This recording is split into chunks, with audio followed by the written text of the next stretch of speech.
नमस्ते दोस्तों। अपन इसके पहले समाज की संकल्पना, समाज की व्याख्या और समाज की व्याप्ति स्कोप को देखा। आज अपन मूलभूत संकल्पनाओं के अंतर्गत समाज की परिभाषा एवं समाज की विशेषताओं का यह उल्लेख करेंगे। समाज शब्द संस्कृति के दो शब्दों सम एवं अज से बना है। सम का अर्थ है इकट्ठा व एक साथ, अज का अर्थ है साथ रहना। इसका अभिप्राय है कि समाज शब्द का अर्थ हुआ एक साथ रहने वाला समूह। मनुष्य चिंतनशील प्राणी है। मनुष्य ने अपने लंबे इतिहास में एक संगठन का निर्माण किया है। वह जो मस्तिष्क में जैसे अमूल्य शक्ति का प्रयोग करता गया, उसकी जीवन पद्धति बदलती गई और जीवन पद्धतियों के बदलने से ही आवश्यकताओं में परिवर्तन हुआ और इन आवश्यकताओं में मनुष्य को एक सूत्र में बांधना प्रारंभ किया और इस बंधन से संगठन बने और यही संगठन आज समाज कहलाए और मनुष्य इन्हीं संगठनों का अंग बनता चला गया। बढ़ती हुई आवश्यकताओं ने मानव को विभिन्न समूह एवं व्यवसायों को अपनाते हुए विभक्त करते गए और मनुष्य की परस्पर निर्भरता बढ़ी और इसके बावजूद सामाजिक संबंधों का जन्म हुआ। वर्तमान सभ्यता में मानव का समाज के साथ वही घनिष्ठ संबंध हो गया है जैसे शरीर के किसी एक अवयव का दूसरे अवयव के साथ। विलियम गेर कहते हैं कि मानव स्वभाव से ही एक सामाजिक प्राणी है, इसलिए उसने वृहत वर्णों के अनुभव से यह सीख लिया है कि उसके व्यक्तित्व तथा सामूहिक कार्यों का सम्यक विकास सामाजिक जीवन द्वारा ही संभव है।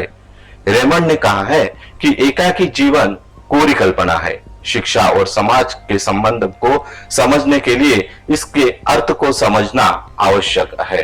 समाज की परिभाषाएं।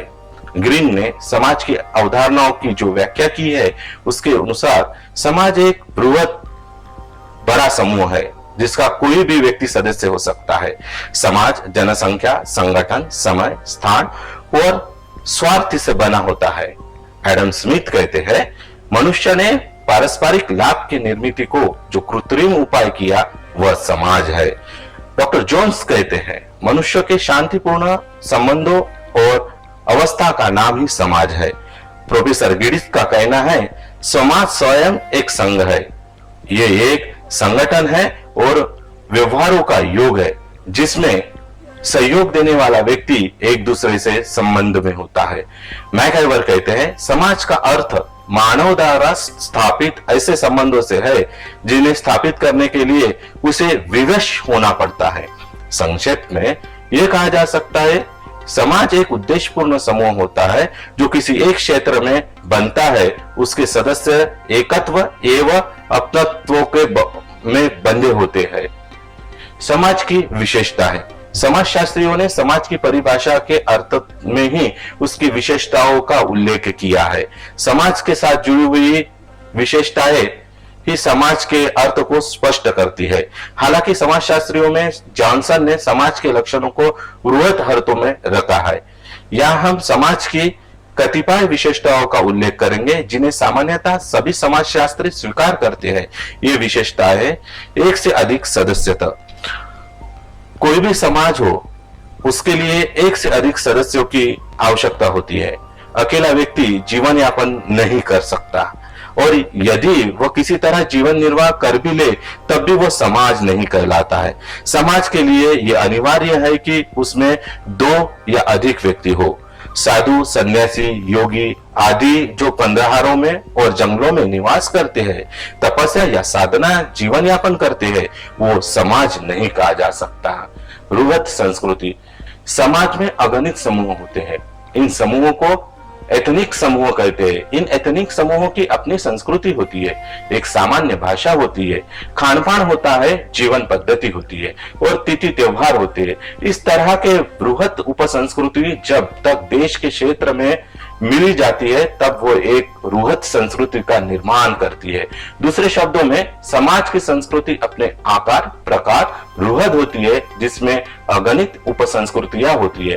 उदाहरण के लिए जब हम भारतीय संस्कृति की चर्चा करते हैं तो इसमें हमारा तात्पर्य यह होता है कि संस्कृति बहुत रुहद है, जिसमें कई संस्कृतियां पाई जाती है।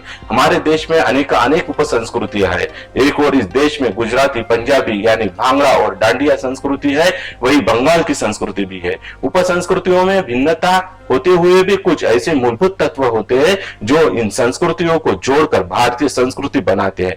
हमारे संविधान ने भी इस उप संस्कृतियों के विकास को पूरी स्वतंत्रता दी है। कोई भी एक संस्कृति दूसरे संस्कृति के क्षेत्र में दखल नहीं देती। संविधान जहां प्रजातंत्र, समानता, सामाजिक न्याय आदि को राष्ट्रीय मोहरा बनाकर चलता है, वही वह विभिन्न उप संस्कृतियों के विकास की भी पूरी ओर अवसर देता है। ये सब तत्व किसी भी समाज के रूहत संस्कृति को बनाते हैं। जब हम अमेरिकी और यूरोपियन समाज की बात करते हैं, जो इन समाजों में भी कई उप संस्कृतियों से बनी हुई रूहत संस्कृतियां होती है। अमेरिका में कई प्रजातियां, कोकेशाइन, मंगोलियन, निग्रो आदि इस समाज में कई राष्ट्रों के लोग निवास करते हैं। एशिया, यूरोप, ऑस्ट्रेलिया आदि यूरोपियन समाज की संस्कृति भी इसी भांति रूहद होती है। क्षेत्रीयता। जॉनसन का यह आग्रह है कि किसी भी संस्कृति का कोई ना कोई उगम का क्षेत्र अवश्य होता है।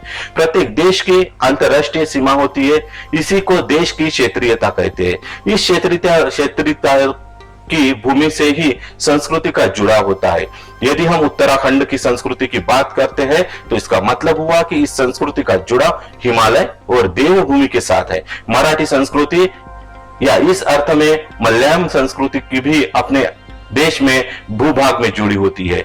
यह संभव है कि किसी भी निश्चित क्षेत्र में पाई जाने वाली संस्कृति अपने सदस्यों के माध्यम से दूसरे में पहुंचाई जाए। ऐसी अवस्था में जिस क्षेत्र का उद्गम हुआ है उसी क्षेत्र के नाम से संस्कृति की पहचान होगी। उदाहरण के लिए इंग्लैंड या न्यूयॉर्क में रहने वाला भारतीय अपने आप को भारतीय संस्कृति या भारतीय समाज का अंग कहलाता है, जबकि तकनीकी दृष्टि से अमेरिका में रहकर वह भारतीय क्षेत्र में नहीं रहता। महत्वपूर्ण बात यह है कि जिस क्षेत्र में संस्कृति का उगम हुआ है उसी क्षेत्र को समाज के साथ में उसे पहचानता मिलती है।